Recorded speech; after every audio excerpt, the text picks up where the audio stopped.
Hello mga katropa, naaasar ka na ba dahil maraming lumalabas na mga notification, site notification kapag naka-on ng inyong cellphone, kapag naka-on ng inyong internet? Para i-block ang mga site na yan, sundan mo lang ang video na ito.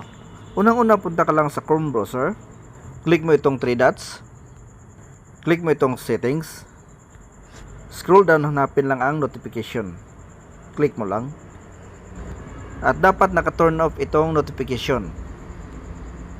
Back natin. Scroll down lang natin, hanapin itong site settings, click natin, at i-click itong notifications. So dapat naka-turn off itong notifications. Back natin, at dito scroll down natin,